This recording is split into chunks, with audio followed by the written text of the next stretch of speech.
Thanks everyone for coming. We'll wait maybe 1 or 2 minutes before we get started. There's still people joining.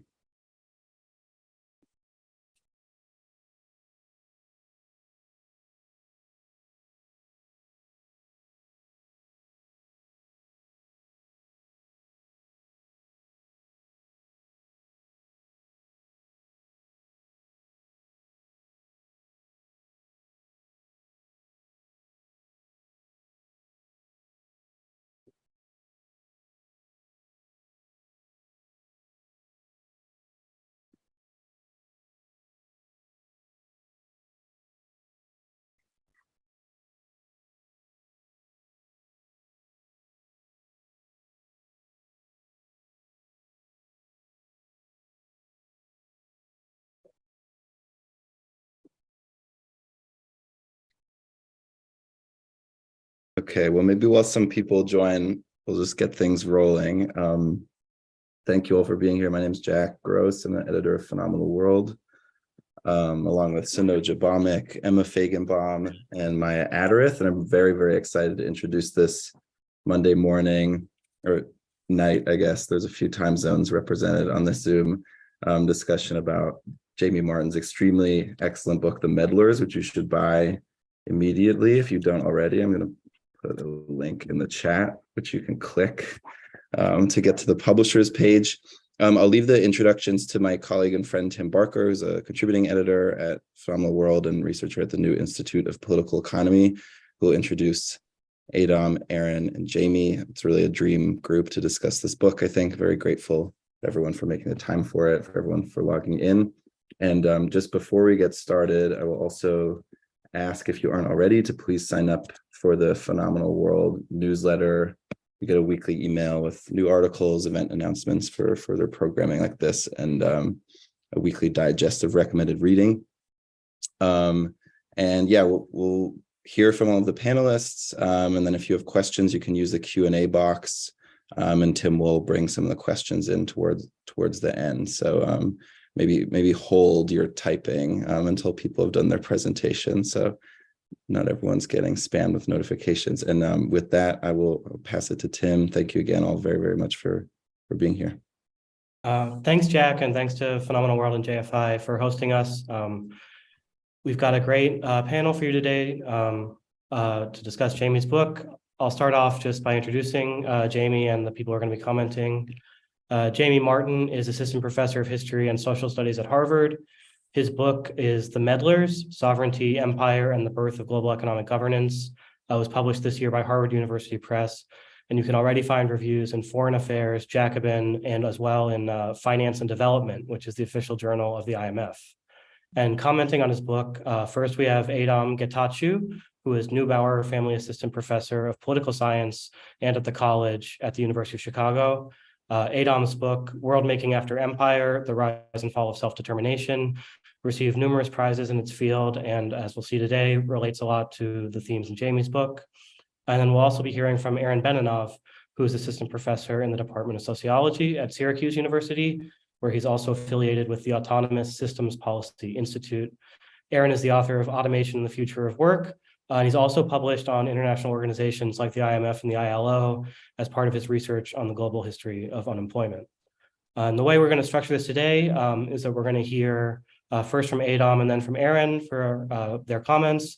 Jamie will respond, and after that, we'll move into a broader discussion that I'll help to moderate. And as Jack said, you can put questions in the Q&A box, and I will try to bring those into the discussion as much as I can. Adom, you want to take it away? Yeah, great. Thanks, Tim, for the introduction. Thanks, everybody, for being here. It's just a real pleasure to be able to discuss Jamie's book. Jamie and I we first met actually when we were both doing archival work at the League of Nations and shared notes and comments at that time. And it's just really exciting to see the book out and to celebrate and discuss it with all of you. For those who haven't read it, this is just really a wide-ranging, expansive book. It's impressive in the range of institutions it covers and the various places it touched down on. So just the scholarly feat of knowing all about tin production and also about like development in China and Austria and really across the world is just such an impressive book and a model, I think, for what global history really looks like. The book is also, its central focus is on kind of the high politics of global economic governance, and it focuses on the League of Nations, central banks, international civil servants, but it also manages, I think, in crucial moments to touch down on local politics, on the ways in which these policies and interventions being articulated in these spheres shaped and interacted with popular politics on the ground. And I think that's a really important part of what the book is trying to do as well. So in my time, I want to make 3 comments about the central intervention of the book and then maybe ask 4 questions. So the central claim and argument of the Meddlers is that the story we have told ourselves about the origins of global economic governance, in which post-45 and the Bretton Woods institutions are the kind of originary moment, is really misses important precedents. And so what this book does is take us back to the post-World War I period, and it shows us the kinds of innovations and institutional constitutions that were engendered in this period of the post-World War I moment. It also shows us the ways in which this moment really is adopting and adapting practices of economic and financial intervention initially articulated in a colonial context.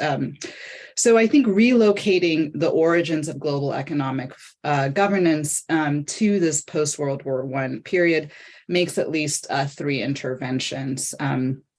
So first, where Bretton Woods appears as a kind of unified and self-conscious project of founding a system of economic governance, the post-World War I period makes clear that international institutional innovation emerged in much more piecemeal ways, and often in response to very specific political and economic crises. So the book, for instance, starts off really during the war and in efforts by allies to think through how they can control the global supply of raw materials necessary for the war effort and how they can exclude their enemies from access to them. So there's a way in which almost all of the chapters are attempts at the institutional innovation appears at moments to solve very specific concrete questions that come up. And then these kind of policies or institutions that are innovated end up becoming the grounds for later development. So for instance, these wartime attempts to control the supply of raw materials sets the stage later for the book, for the efforts to think about commodity control schemes during the Depression. So there's both a way in which there's like the origins are much more piecemeal, but there's also this process in which institutions started and initiated for one set of problems are adopted and adapted to deal with a different set of problems and questions. So I think that's really interesting, and it shows this period as really one of a field of experimentation. And I think that's a really different way of thinking about how economic governance institutions emerged. I think we might ask, so if it's a field of experimentation and there's this process of adoption and adaptation, when and where do these institutions become sticky, right? And much more constrained. So second, I think in framing this period as a moment of institutional experimentation, The project also illustrates the kind of political and ideological flexibility of many of these institutions. So in many ways, by again moving us backward in time, the book writes against a story in which we had this period of economic governance that we might call a period of embedded liberalism, and then we moved into a period of neoliberalism. So this interwar period is really a much more fluid context. And sometimes the same institutions are being championed by very different kinds of actors. And I think in some ways, the most surprising one of these is actually the Bank of International Settlements, which really is a project of, for the central bankers and involved and the private banks that are involved. It's a project of depoliticization. It's an attempt to shield, in the ways that Quinn Slobodian talks about, shield financial decision-making from political demands and democratic political demands in particular. Yet the same institution was imagined by left-wing actors and socialists as an institution that appropriately located in the League of Nations and with representation for labor and other social groups, that this very institution could be a tool for, left internationalism and for thinking about development in particular in really expansive ways. So I think this is also something that, again, we lose a kind of the binary of this embedded liberalism versus neoliberalism and open ourselves to the fluidity of this moment. The third, I think, intervention here is that this post-World War I context also destabilizes another kind of binary familiar to us from the post-World War story, and this is the binary of global North versus South. So we kind of recognize the global South as the site of international economic intervention and the North as the space where the membranes of sovereignty, and there's lots of bodily metaphors that Jamie uses to think about sovereignty, is more impermeable to these forms of interventions. But much of the book's focus here is really on Central and Eastern Europe as the site of experimentation and international intervention. In many ways, these are spaces where League officials and others are updating and using tools once deployed for, say, sovereign debt in places like China, Egypt, the Ottoman Empire, and turning those tools to Central Europe and for the purposes of managing hyperinflation. And what's striking and important about this particular chapter of the book is that everyone knows that these are colonial instruments being mobilized in Europe. For League officials, there's various efforts to distance what they're doing in Austria and elsewhere from the practices of debt commissions in Egypt. And the critics in Austria would begin, Austria, Germany, Greece, would also begin to describe what was happening to them as a form of Ottomanization or various other ways that they understood their situation to be much closer to the kind of semi-colonial peripheral states outside of Europe. So again, I think this is a really exciting intervention. And I think, in many ways, I see this book, along with Natasha Wheatley's forthcoming book, as helping us to think about the ways in which, one, decolonization was a kind of century-long project. So bring in the stories about the fall of the Ottoman and Austro-Hungarian Empire as part of the long history of decolonization, and to show us actually the ways in which the space of Central and Eastern Europe, whether it's around sovereignty and or this question of economic intervention, actually resembles in various ways the kinds of questions people would begin to ask about the decolonizing Africa and Asia. Okay, so this leads to my questions, and I'll try to be briefer here. So the first question I want to ask is about this kind of the destabilization of kind of North-South, colony, core, periphery, et cetera. And I just wonder, from your perspective, so it's clear why the actors who are engaged in these interventions are really interested in distinguishing what they're doing from their colonial precedents. But I just wonder, despite the kind of rhetorical attempts at distancing, do you think the forms of intervention were qualitatively different in this space?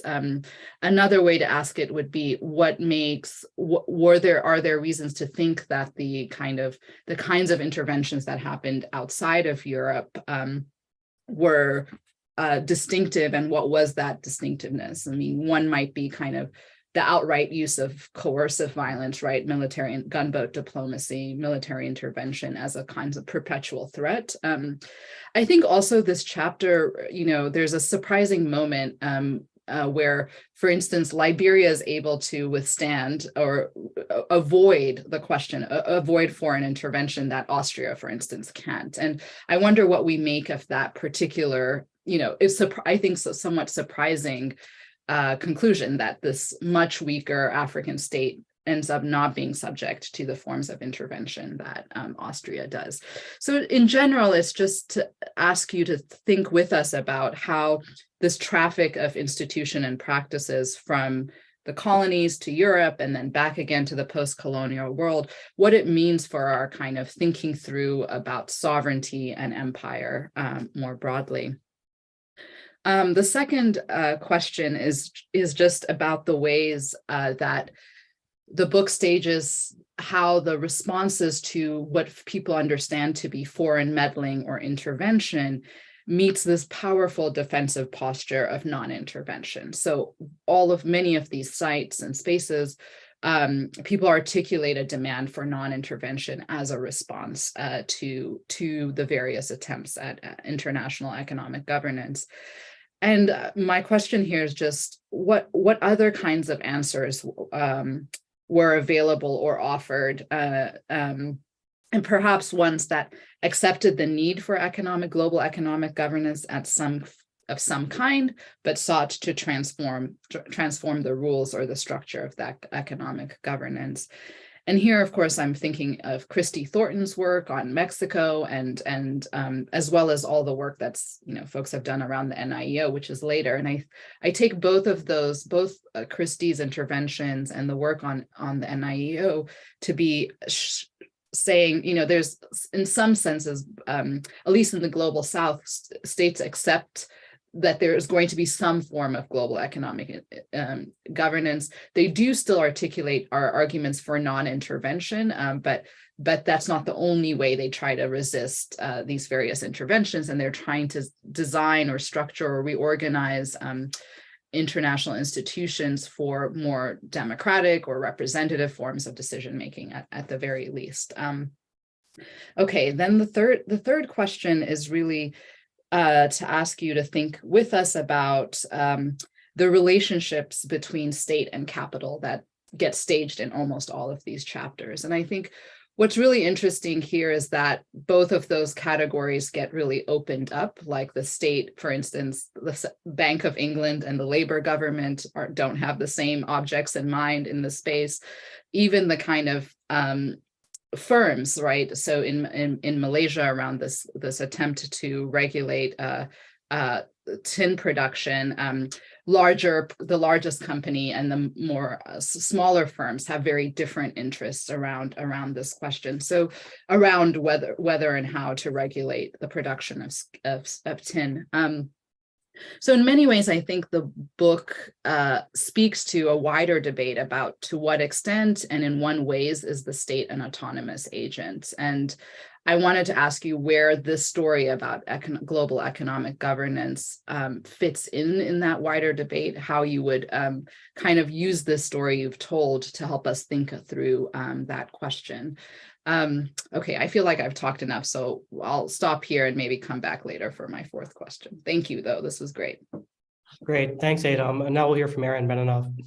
Great. Yeah. Adom, went through and said all of the really great things about this book that one would have to say in an introduction to some comments. I'll try to make my version of that a lot shorter.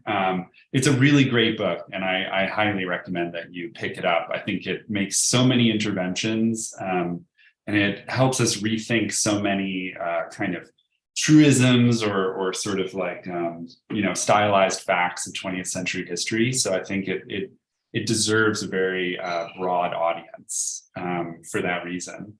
And I'll try to kind of make my comments, I'll try my best to make them coherent and then to try to like kind of bring out what I think the core interventions of the book are and kind of the big questions that the book raises. The book is both like based on very deep archival research, and as Adom said, it has this great breadth. Like it covers so many different countries and the details of so many different international markets and lending conventions and all of this stuff in the interwar period.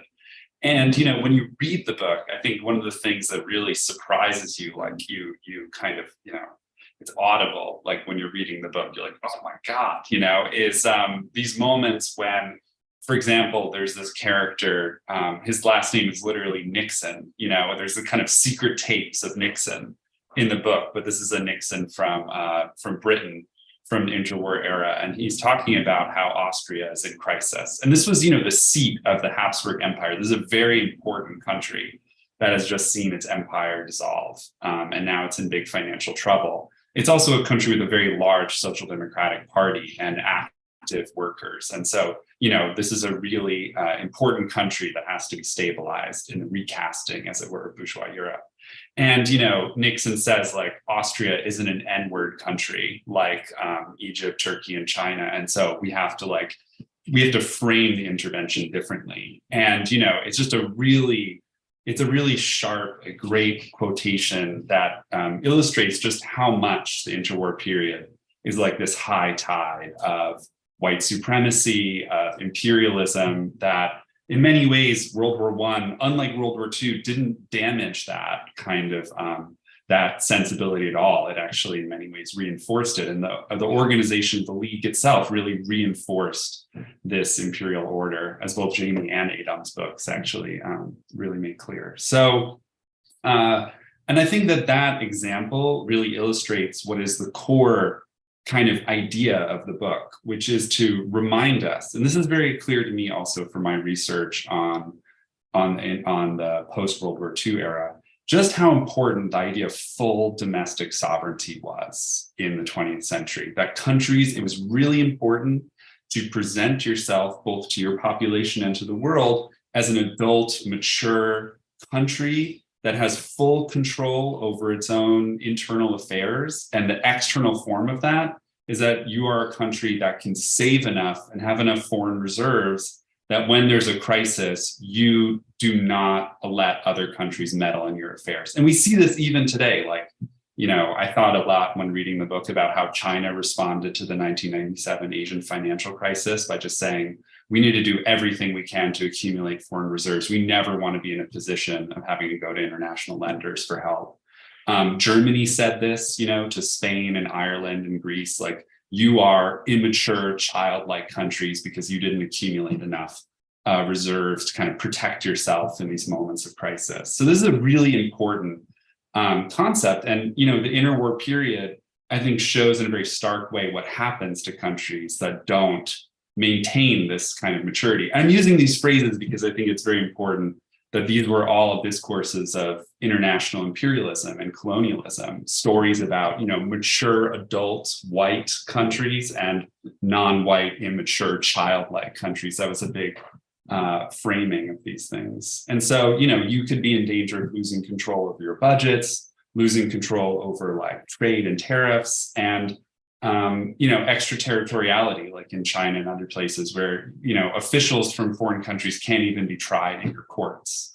And this, once you're in one of these situations where your affairs are being internally controlled, it's very hard to get out. The structures are designed to prevent you from doing that. And I think it's, that idea that there's countries with full economic sovereignty and countries that are immature and have to be in some way colonized or brutally controlled, rendered mature through austerity, that allows the book to make, two big interventions, I think. One is that the book really emphasizes, as kind of the title page is open, and if you read that great interview in The Nation, really emphasizes it's a longer history of the IMF and conditionality loans. And it lets us see maybe this history of like what happened in the neoliberal era, going back through the embedded liberal era and the liberal era that preceded it. And Adom said that as well. And I think that that's a really important part of the book, is to see that like meddling in internal affairs has this longer history. And to me, the importance of that intervention, and there's a lot more to say about all these consequences to think about in this longer term frame. But one of the most important ones is it continues a trend that I think is really important in 20th century historiography, of saying that the post-World War II period, in one sense, was an exceptional period. It's not some norm that we can return to. It was a result of very contingent features. It does not represent a period that we should be nostalgic about. And I think that, for our generation of historians, this is a very important intervention, because one or two generations previous, they were all about this idea, neoliberalism is bad, we need to go back to the golden age, that somehow that age represented, the normative frame for thinking about the 20th century. And Jamie's book continues this effort to say, no, this is on the one hand, a very exceptional period that we can't go back to. And then at the same time, I think like many historians of our generation saying, actually, it's also not that exceptional. It's a period that was, really about imperialism and racism and, the construction of an international order that had a very, hegemonic center and was based on a lot of naked power and coercion. And in that sense, shouldn't even be a norm that we think about.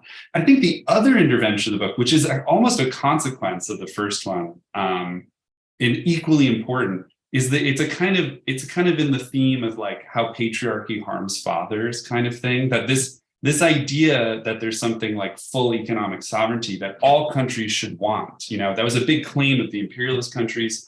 It was also a really important claim of nationalists all over the world, that they were going to get their countries into this position of not being an immature, colonized and imperialized country.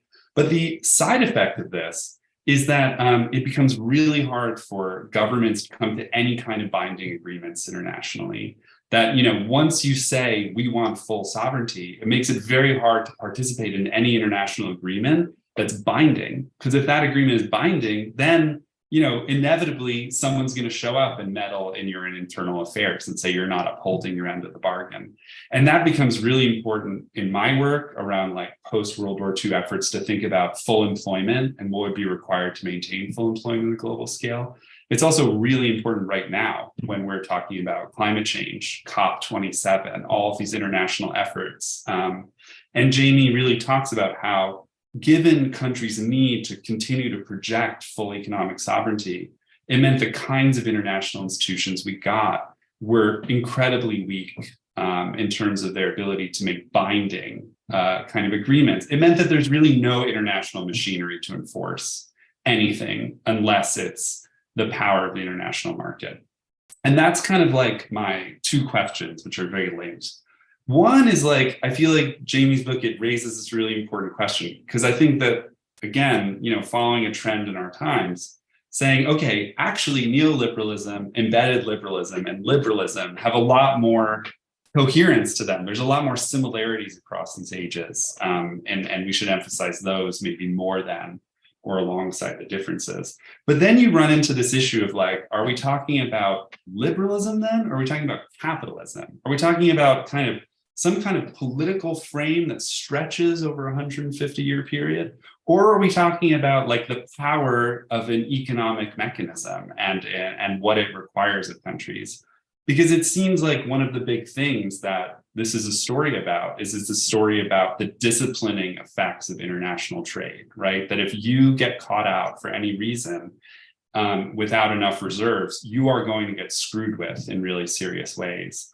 And the big problem you face is that lenders are just not going to want to lend to you. And if you're in a crisis, unless you can prove that you're willing to put their needs, the needs of repaying these lenders, international lenders, above any other kind of domestic concern. And in a lot of ways, that seems to be more about the disciplining effects of the international market itself than about like the political institutions that govern how this mechanism plays out. And so that's kind of a big question. Like, is this about capitalism or is this about the longer history of liberalism?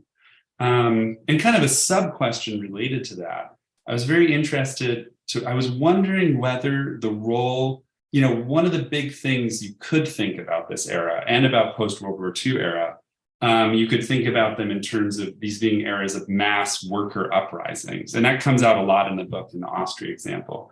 Another thing happening at this time is that like Lenin and the Soviet, the Bolsheviks take power in Russia. They release all these documents showing all the imperial agreements behind World War I. They also what do you say? Like they just immediately canceled all of the debts of the Russian imperial state. That seems like a big deal because countries like France and England and international lenders had lent huge amounts of money to Russia.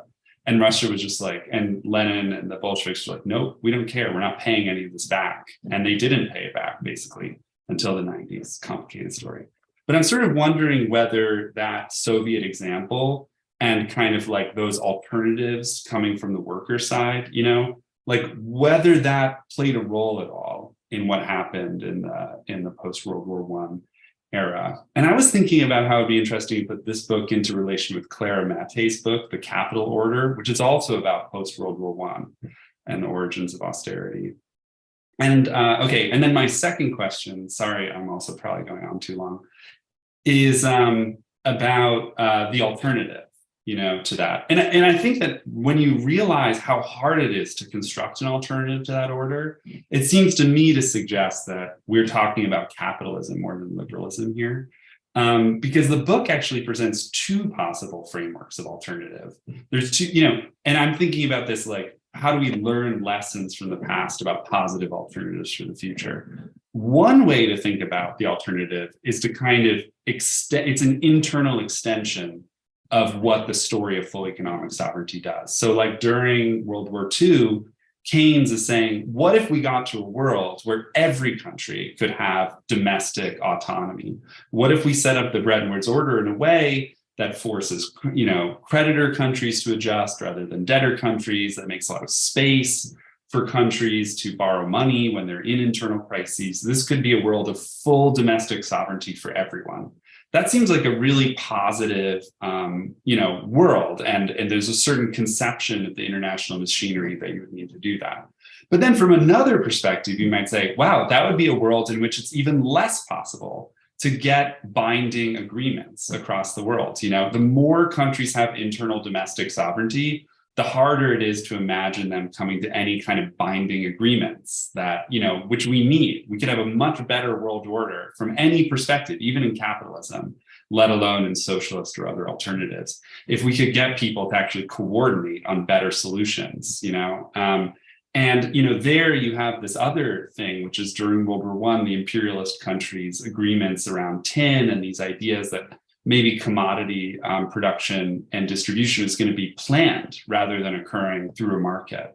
And it raises all these difficult questions about how do you balance the interests of the producer countries like Chile against the consumer countries? What would it mean to ensure a fair distribution of global resources?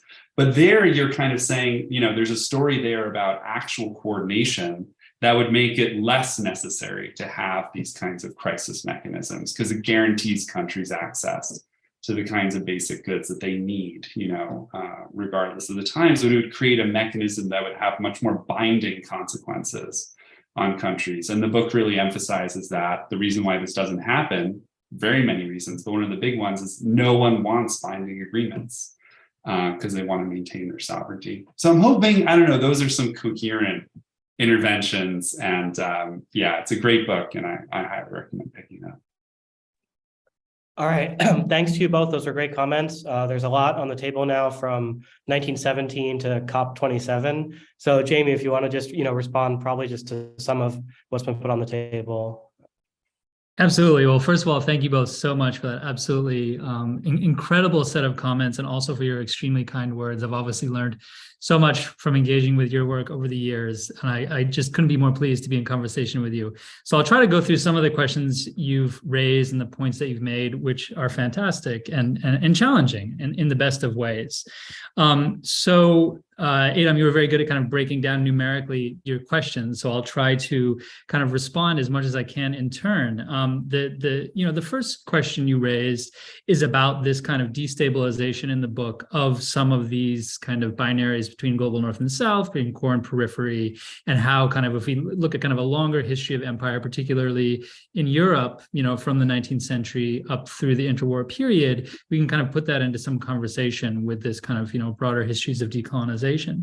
And one thing you asked was, okay, so the League of Nations is essentially, adapting these old tools of empire for these projects of European reconstruction, and people are getting very upset about this.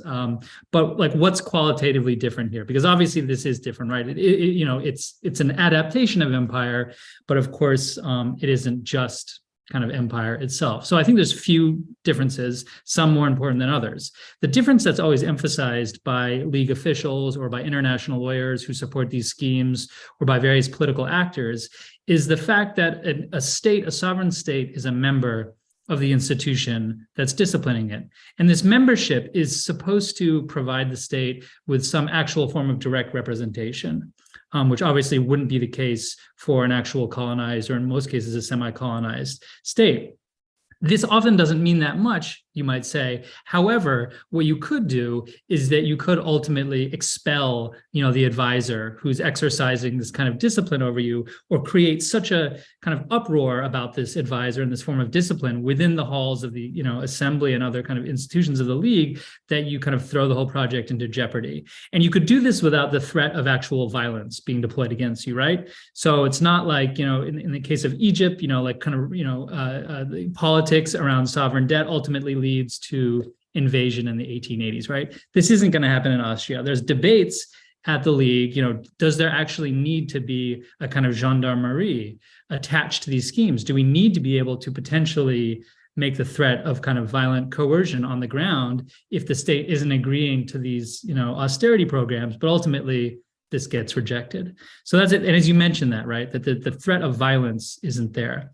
Paradoxically, though, perhaps, or actually maybe it makes perfect sense, this allows some of these schemes of intervention to actually be further reaching than in these other kind of immediately semi-colonial contexts, because it's not relying on actual kind of violent or military coercion or even the threat of it. What I think that allows in some cases, and particularly in the case of Greece that I get into in the book, is actually like very, very kind of far-reaching legal and institutional forms of control over daily economic life. And I think that one of the kind of arguments of the book, the longer-term argument, is that as you see these kinds of tools or practices or traditions of financial imperialism, evolve out of these kind of earlier, more directly violent practices, you actually see them, extended, even further, right? You see the kind of a form of informal empire that isn't immediately violently coercive, but nonetheless is able to deploy, its power, perhaps on an even larger global stage. So the question about Liberia here, I mean, the kind of context of Liberia that I get into is a little bit complicated, but essentially, I think one of the reasons that the League program fails there is because of the politics of US and kind of European competition over who's going to call the shots in Liberia, with the kind of, American capital and the American state, I think, ultimately having the upper hand. It's also in the 1930s, and by this point, the League has been quite weakened. So the question about the language of non-intervention being deployed as a kind of defensive bulwark against foreign interference, and whether there existed alternatives that, recognize the need for international cooperation while also attempting to preserve the autonomy of states, who are participating in institutions. There are various kind of moments in the book where I explore some of the kind of debate about whether this is possible. Obviously, you mentioned Christy Thornton's work here on Mexican officials and political actors and how they attempted to innovate a kind of economic internationalism that wouldn't simply repackage empire. Another very important site of mobilization for this is among Chinese nationalist intellectuals kind of across this whole period. And in fact, Sun Yat-sen, I think, is one of the kind of, real ideological, kind of originators of a conception of international financial cooperation that is not going to involve China and by extension other states, further losing their sovereignty, right? And actually a form of international financial cooperation in his vision that will help China build up its sovereignty to kind of resist further kind of direct imperial forms of coercion. And maybe kind of, I'll come back to this point in getting to Aaron's comments about Keynes, but Keynes in the 1940s, I think kind of recognizing an audience for this idea actually tries to build support for his vision of what would become Bretton Woods in these terms, right? That states actually are going to want to buy into this system because this system is not only going to help them kind of provide them with capital when they need it, but it's also going to help buttress their autonomy and their sovereignty. So kind of a form of international cooperation that simultaneously builds up some kind of sovereignty in a non-defensive way. But you don't see this cashing out very often into actual institutional innovation. It kind of remains there as an unrealized potential throughout this period.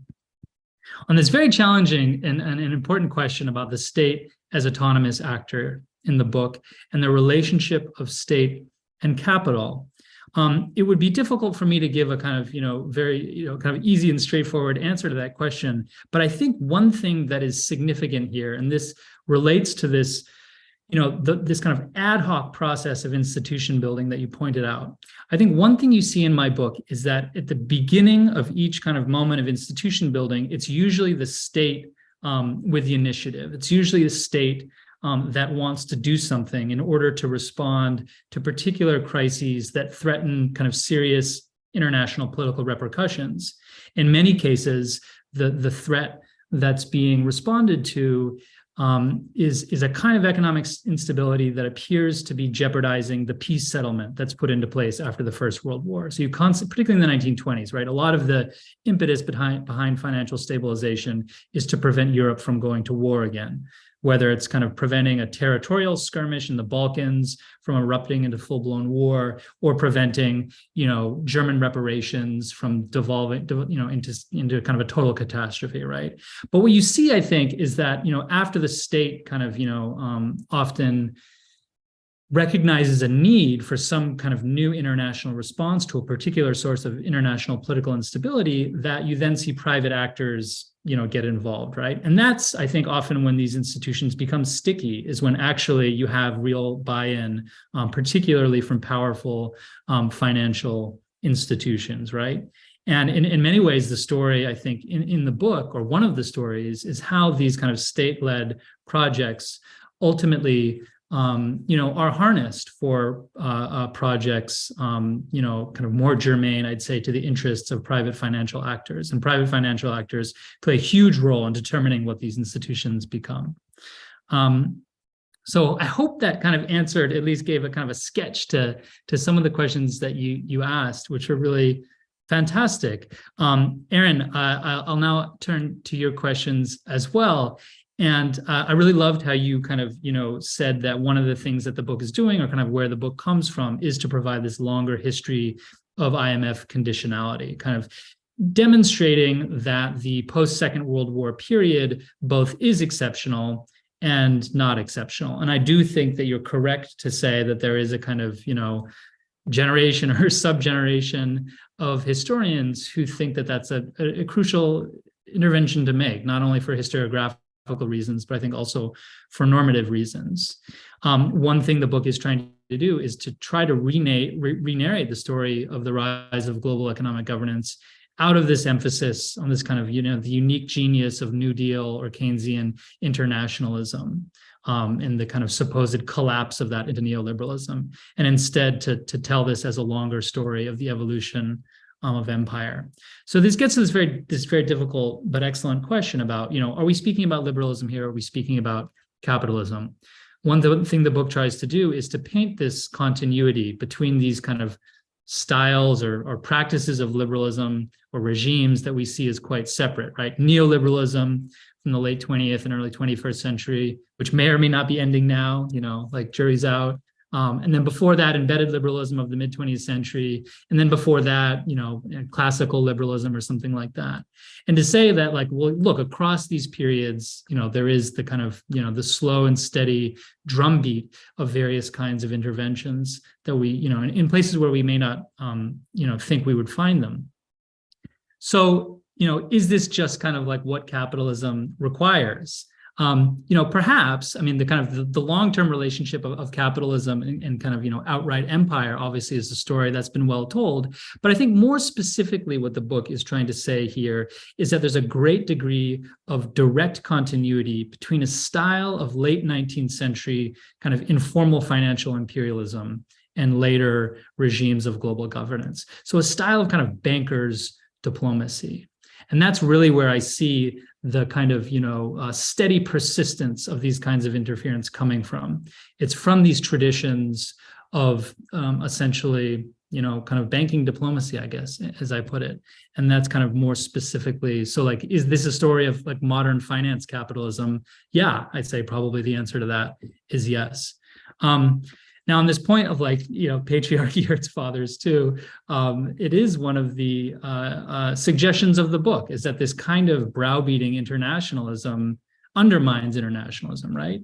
It kind of repels states and actors. It doesn't kind of encourage them to come to the table. And one thing, Nick Mulder's recent book about sanctions, I mean, I think it's kind of making a kind of a similar point here, right? That, if you develop this kind of muscular form of international policing, you're just as likely to push states away, right? And to kind of encourage them to retreat to defensive nationalism than you are to kind of encourage them to kind of embrace the liberal international order.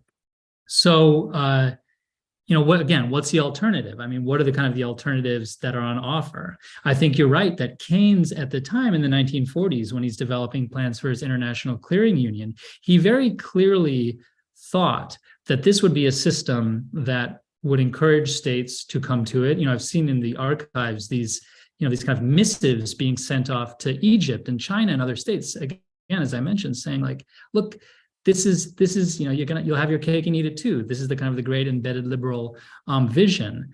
But of course, Keynes fails, right? I mean, the whole ICU project, which was founded on some kind of idea of an embedded liberal global order, fails very, very quickly. It's clear the Americans are never going to sign up to this. And you see this kind of constant resistance in the American press and among various American actors that, the problem with Keynes's scheme is that it's going to interfere too much in American affairs by putting pressure on creditors and not only debtors to adjust, that it's actually going to violate American sovereignty. So there's this kind of brutal irony here where this institution that Keynes imagines will be appealing because of its respect for sovereignty is resisted by the Americans for violating American sovereignty, and speaks to something, what Adom said about this kind of,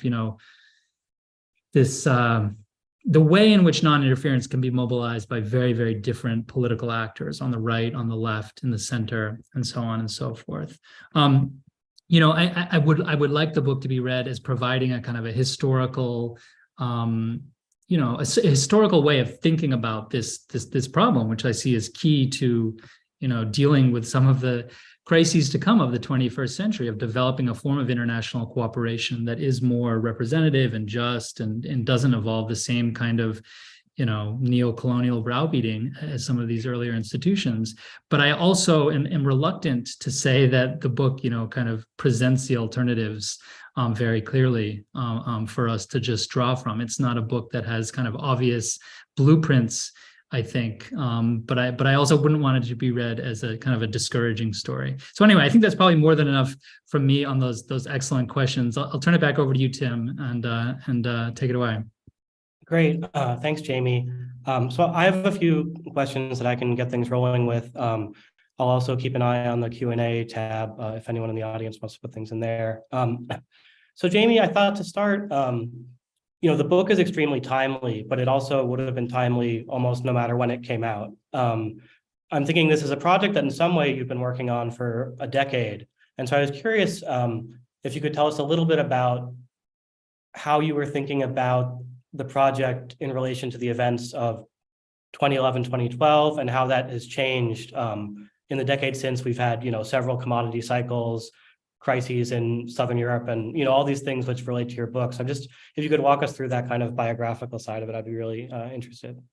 Yeah, thank you. Well, I think that I think it's almost becoming cliche to say this now, but I do think that the original kind of plans for the project emerged, in the aftermath of the 2008 global financial crisis, and, feeling this kind of urgency that I think a lot of people felt to defamiliarize economic institutions and practices that were taken for granted. I mean, everyone became so interested in central bank independence at that moment and kind of unveiling the kind of technocratic masks that lay behind institutions of public policy and, Occupy and all of that was, those were important contexts for the book. But it kind of changed over time. And, the dissertation that the book was originally based on, the dissertation was much more about, forms of economic expertise and how, kind of interrogating their history can, provide kind of critical perspectives, right, on the ways in which economists have come to wield power and so on and so forth. But the crucial moments for kind of later, as I was finishing the dissertation, came during the Eurozone crisis, and in particular, kind of in the kind of repeated crises over how Greece tried to deal with the demands of the Troika for austerity, in the wake of kind of Greece's, obvious kind of economic turmoil. And seeing at that very moment, I was literally in the archives kind of investigating the Austrian bailout scheme of the 1920s and seeing just this kind of, brutal similarities between the justifications made, the demands made, and the resistance that these kind of, extreme demands for austerity generated on the ground among various political actors of the left and the right. So that kind of moment in the world, I think, pointed the project in the direction it would ultimately take. And now, the book, I finished the book, early, or I guess late 2021. But now, as the book is kind of coming out, I think I'm feeling a need to, kind of use some of the historical context that the book provides to talk about, the politics of global debt right now and the kind of, prospect of defaults and the kinds of stress that many debtor countries are facing, in the world economy right now as interest rates rise and, the cost of servicing loans increases. I didn't kind of predict that would happen necessarily when I was finishing the book, but, it's provided me at least a way to think about what an institution like the IMF may do, this year and next year, as many more states, I think, will turn to it for help.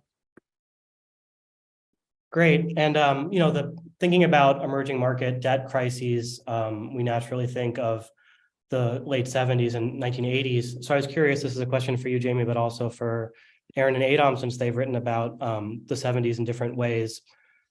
How does the history you tell in the Meddlers, how do you think about that relating to the moment of the 1970s and the new international economic order? I think particularly there's a connection in terms of the various schemes to control commodity prices. And indeed, the example that you write about endured pretty long, I think, in tin. So just what's in some ways your book seems like a prehistory of things that people are more familiar with from the 70s.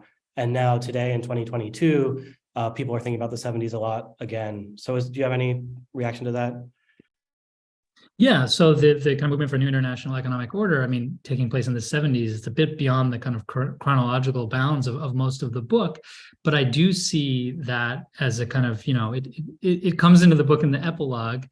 I mean, one kind of obvious, significant kind of site of continuity here is, I mean, what's one of the first demands of the NIEO, right? It's for the respect to a right of non-interference for, all states around the world, drawing on this very old tradition of, attempting to defend the autonomy and formal sovereignty of states that had, continually faced forms of coercive interference, ever since independence, whether this independence was achieved in the 19th century in the case of a Latin American state, or more recently in the case of many African states. So that, it's no coincidence, right, that one of the first kind of demands here is for non-interference. What's unique about the NIEO, and this speaks both to Adom and Aaron's question, is that it, insists on that right at the beginning and then formulates a kind of an internationalist mode of cooperation that nonetheless is built upon this bedrock respect for autonomy.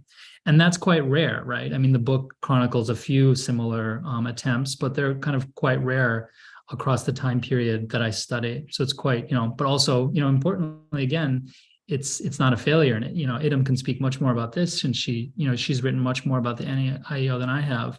But the other thing, right, is this kind of, the commodity price stabilization aspect of the NIEO, as you mentioned. And, one kind of, I suppose, interesting or kind of eerie continuity that my book traces is how many of these kind of forms of intergovernmental commodity price stabilization emerge in the interwar period as tools of imperial stabilization, right?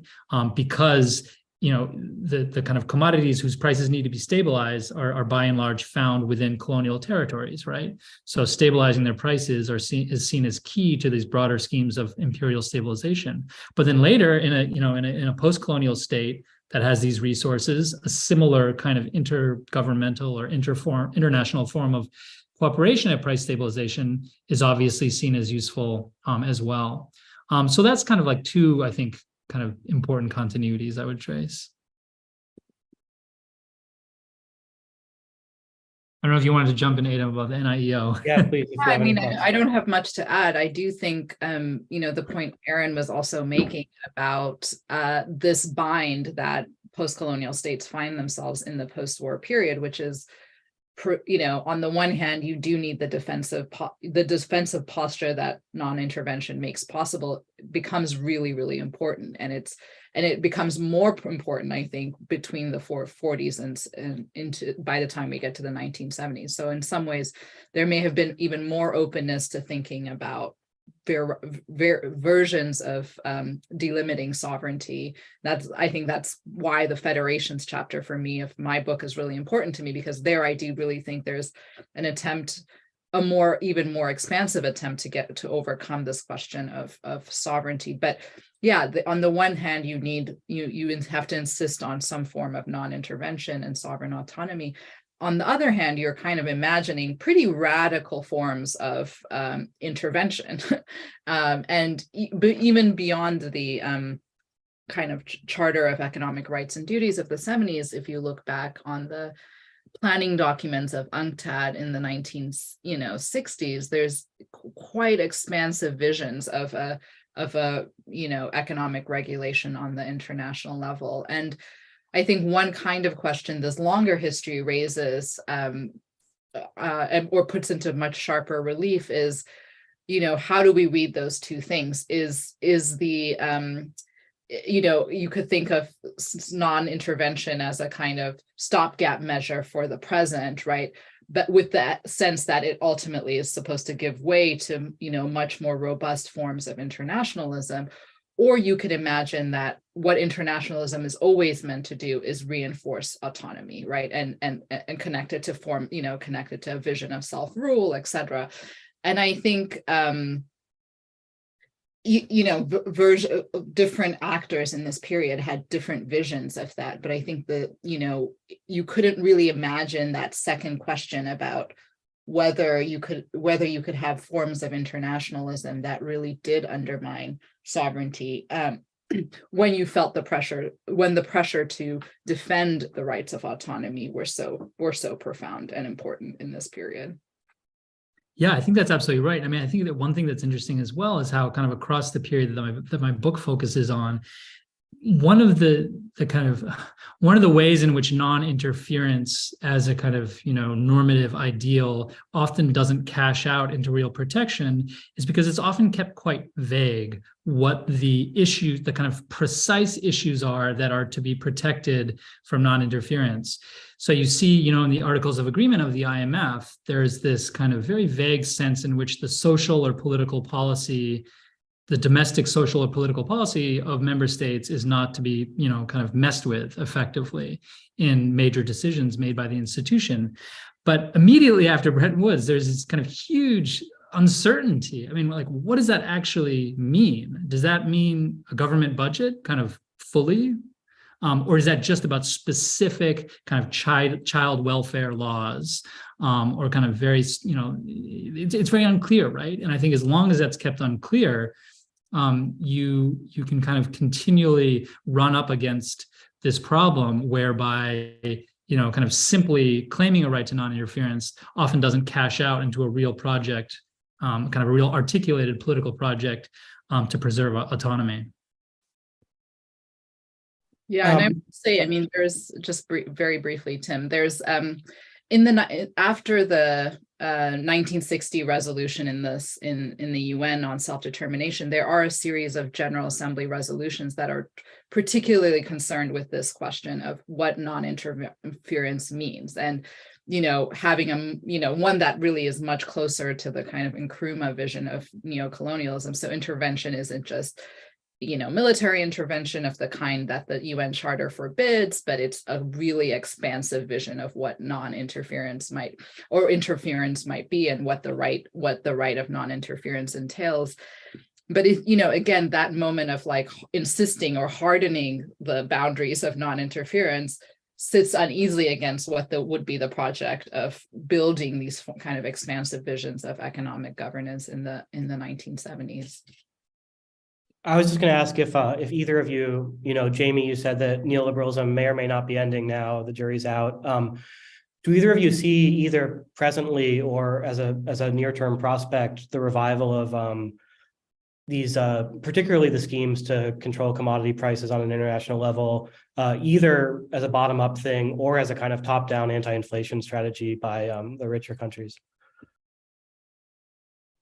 Well, this was my question to Jamie. This was going to be my fourth question to Jamie, because, he's written a few things since COVID about how this history can inform different ways of imagining international economic governance. And, I think you said, Jamie, you hope your book isn't read as a pessimistic book. And I have to say, I did find it to be pessimistic, or I left feeling like uncertain about what would be the set of political conditions and contexts and, coalitions really in the contemporary moment that could revive or engender the more egalitarian visions of international economic governance.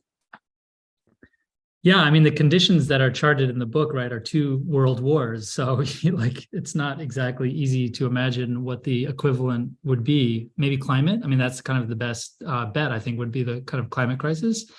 And yeah, I mean, in particular, kind of response to your question, Tim, about kind of, intergovernmental commodity cooperation, I think you're almost kind of seeing the opposite thing, right? That you're seeing kind of like producer states and businesses kind of recognizing that they have kind of real leverage right now in the world economy, right? So you're seeing kind of the emergence of plans for other OPECs, right? Dealing with other kind of raw materials and kind of things like that. I'm not sure. I mean, I might be wrong about this, but I'm not sure that you're seeing the kind of equivalent, wartime mobilization around how do you actually get, kind of effectively kind of like global price controls in place. I don't know, Aaron, if you kind of see this on the horizon.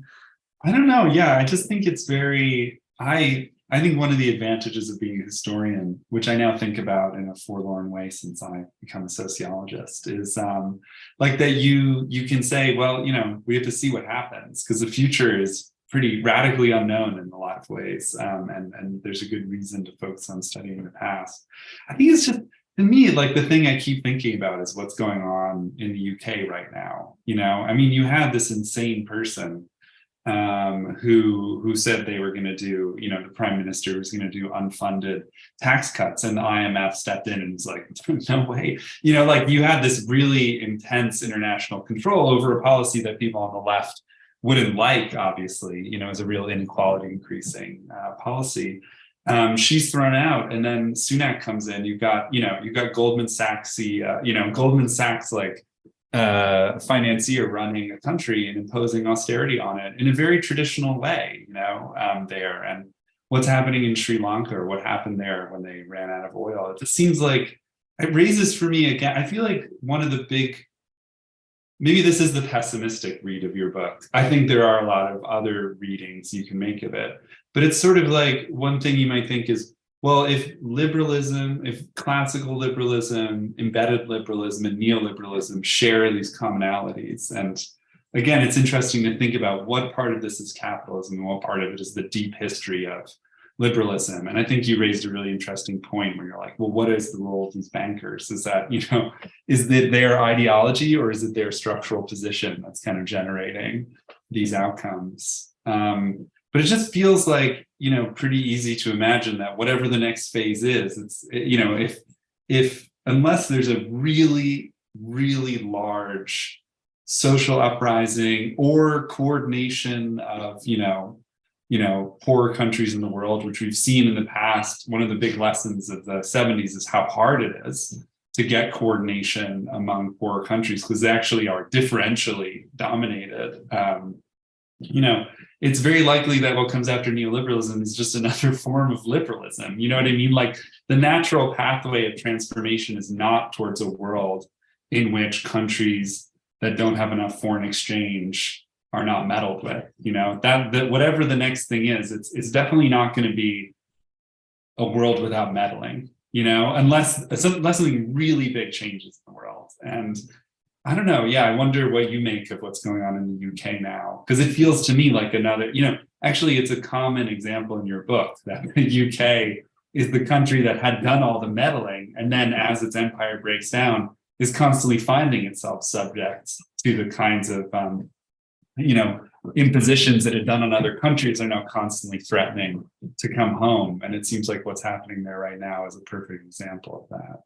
Yeah, I mean, there's a well-developed tradition of kind of opposition within the UK, going back over decades to the IMF's, kind of the demands that the IMF have made upon British policies, because precisely as you said, Aaron, coming out of the Second World War, the great fear among many British policymakers is that an interventionist IMF is going to intervene in Britain the same way that an interventionist league, in which the British played a major role, intervened in these other countries in the same way that a British empire earlier had intervened in Egypt and elsewhere. So this is kind of, chickens coming home to roost or something like that. But on this broader question of like, well, what are the conditions that would need to change in order for a new kind of, regime of global governance to emerge? I mean, I would think the other kind of, major thing that we haven't spoken at all about yet is the rise of China into this incredible position of global power, and particularly global position of power as lender, right? And all the kind of extraordinarily complex series of debt restructurings going on right now involving countries like Zambia and then, kind of Sri Lanka to come as well, all involve this very fraught question about, what kind of lender is China at the end of the day, right? I mean, China is kind of, and also the question of, like who's actually doing the lending? Is it just the Chinese state? Is it actual kind of private commercial actors, or this kind of, hard to define nexus of state and private actors?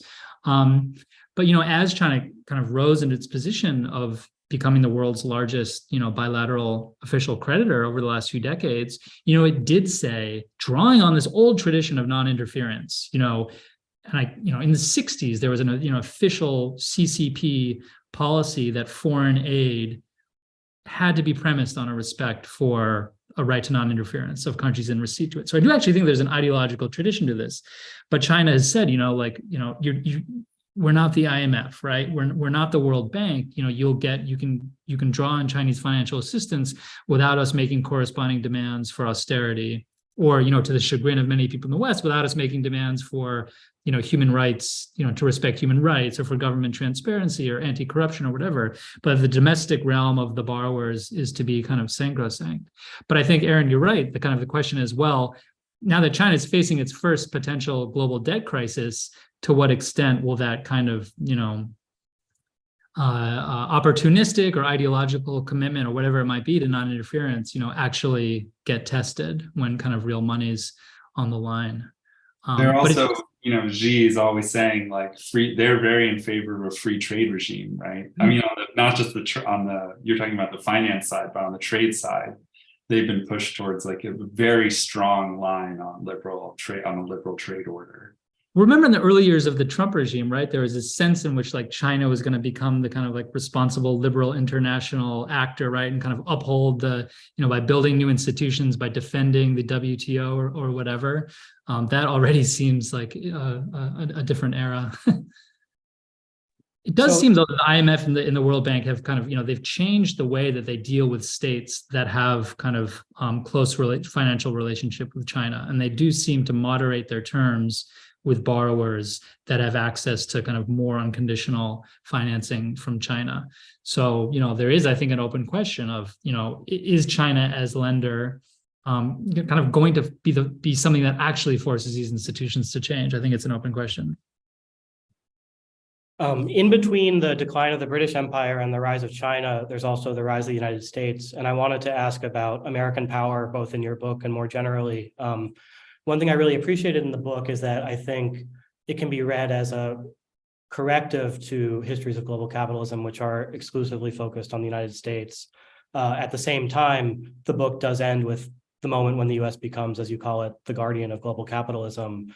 And I was thinking the US is particularly interesting in connection with this question we've been talking about sovereignty, because unlike the British case where you have the boomerang effect of the IMF coming in, to tell the Callahan government what to do, the US has, to a remarkable extent, been able to have its cake and eat it too, which is a phrase that actually John McCloy actually used at one point in the 40s to say that the US should be able to, push the nations of the world, particularly in Western Europe, into these international organizations while also maintaining its right to act unilaterally and to withhold its agreement from various organizations. So I was just curious about, where the US power sits, both in the start of your book and in this broader conversation about today we're having.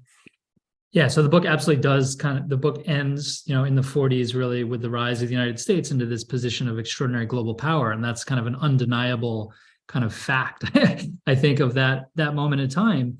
And the US in the book also occupies this kind of unique position by dint of the power that it enjoys of being basically the only place that, can have its cake and eat its too, as you put it, Tim, right? I call this a kind of an asymmetric interference, right? That the United States ultimately, or many kind of powerful actors within the United States after the end of the Second World War, want an IMF and other institutions that is able to tell other countries what to do without ever having to face that kind of pressure from them, in the United States. This actually forms one of the major kind of oppositions to Bretton Woods among many congressional Republicans and Wall Street bankers in the 1940s, before the end of the war.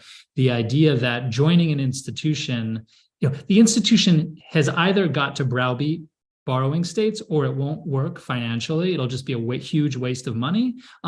But if it browbeats countries in the way that it will need to in order not to be a financial, kind of waste of money, the United States would never join it because the United States would never agree. And then you see this kind of the answer to the question is precisely, we'll have our cake and eat it too, right? We're going to develop this fund. And when people turn to it, what do they want? They want US dollars. So they're going to agree to what we tell them. It's also an institution in which the US, explicitly wields veto power.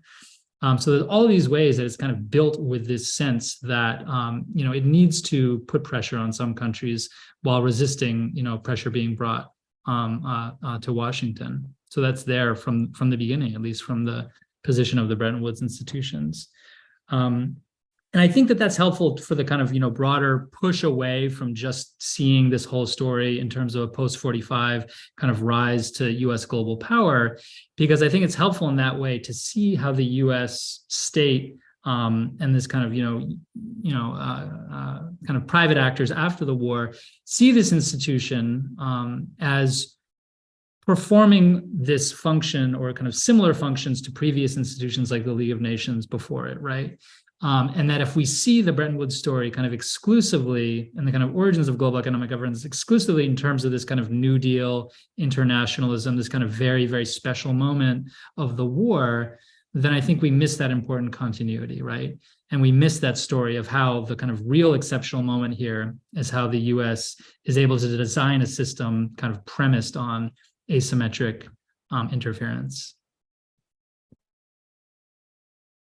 I mean, that also connects to Aaron's question about the autonomy of the state vis-a-vis capital, because it is really interesting, as you say, that a lot of opposition to some of these schemes came from business, and even within international finance, some of the particular sectors you would expect to support them, if anyone did, they've clearly sort of served a function, and yet, it's on my reading of the history, and I think probably yours too, a lot of the organization of that came from the side of the state. Obviously, people like McCloy were also Wall Street bankers, but they weren't representing necessarily like what an opinion poll of Wall Street bankers would have asked for. Yeah, I mean, the Wall Street opposition to Bretton Woods in many ways is premised on the idea that the IMF, as it's imagined, because the idea is like, well, maybe it will be embedded liberal, and that IMF is not IMF that Wall Street wants, right? They see it as just, it's just going to be a huge waste of U.S. money. It's not founded on sound principles of finance. The League of Nations, in their opinion, actually, despite its bad reputation of having failed to prevent the war and so on and so forth, the League actually, and they say this explicitly, right? Like the League understood sound finance at the very least. But what you see happen after the IMF opens its doors, after the Roosevelt administration is out, after the war is over, that some of these same people who had opposed it either take up positions in the Treasury or, go to work at the IMF or whatever, and they're able to push the institution, in the direction of what they would have wanted in the 40s when they were relatively, disempowered during the war.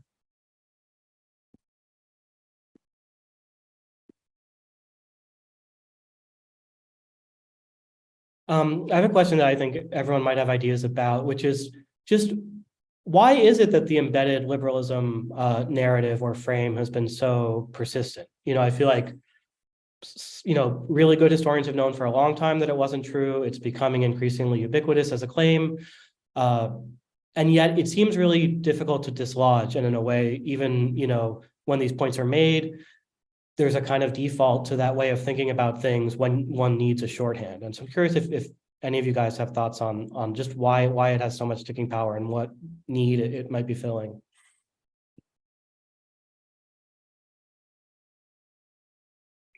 I think one thing, I've noticed, I think it is about, there's something I mentioned before, which is generational issues. It's just, I think that's a really important factor to think about.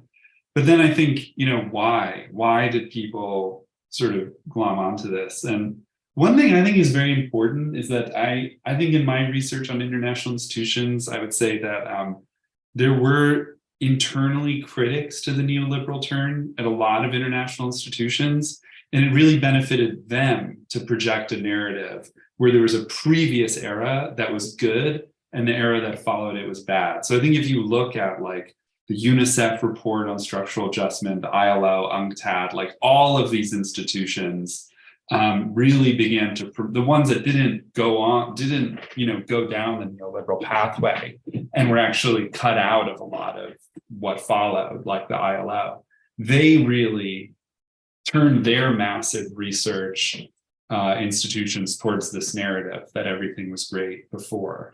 And I think that does play a big role, because I think when people are looking for critiques of the IMF and the World Bank, they're often turning to these other institutions whose massive research wings are directed towards that. But I think that doesn't totally capture it, because I think if you look at the anti-globalization movement and all of these kind of street movements, you have a similar kind of like somehow idea within them. Even though there are many radical elements, there are all these other institutional elements within the ultra-globalization movement that have that same perspective. And there, I can't help but think that it's about, how with the end of the Soviet Union and the decline of all of these planning-based alternatives, there just really isn't a vision of what we would do going forward. Like, there's very few forward-looking visions, and most of the visions people seem to have of the future have this nostalgic character, whether on the right or the left, that there's some past era that things were good in that we should go back to. And I think that that's a symptom, of the lack of a kind of forward-looking institutional perspective. But I do find that question endlessly interesting. I think it'd be good to have like a whole, phenomenal world session, just trying to understand, to kind of continue our generation's kind of, insofar as we do anything, we should at least try to, further, like, really bury this myth of the post-war era, and we should, like, coordinate ourselves more to achieve that end. Well, Tim, I mean, one thing that I've learned so much from your work, right, is about how the kind of so-called Keynesian consensus of the, mid-century in the United States was like, is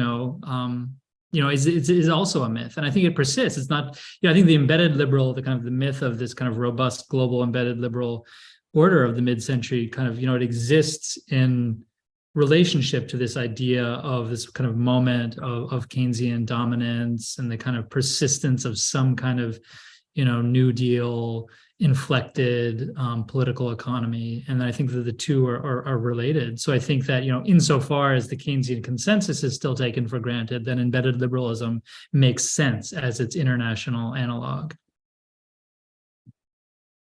I think that's also right. Just to put that point on it, I think it was a comment you made earlier that, sort of like embedded liberalism was dead on arrival in some ways. Like, there was a plan for embedded liberalism, the Keynes plan, and it was dead on arrival. Like, by 1950, that's all over.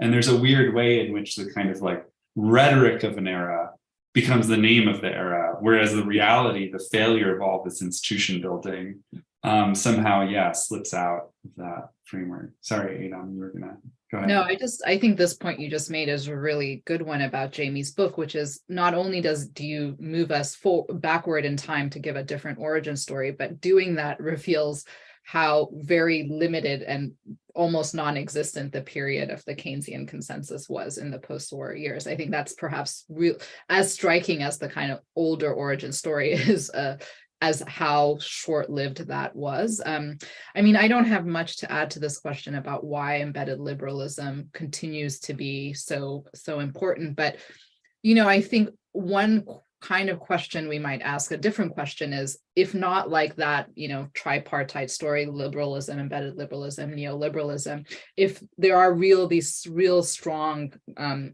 ideological, institutional, political continuities, like, how do we think about the question of political openings, right? So one thing that post-war period, we might say, yes, the story of embedded liberalism is not the right one to tell. But, for those of us who have been thinking about that from the perspective of the decolonizing world, it seems like at least a space of kind of political possibility in a way that really the post-70s moment doesn't feel like that. And that might not be captured by embeddedness or not, but it's just to ask us, well, how would we think about periodization differently?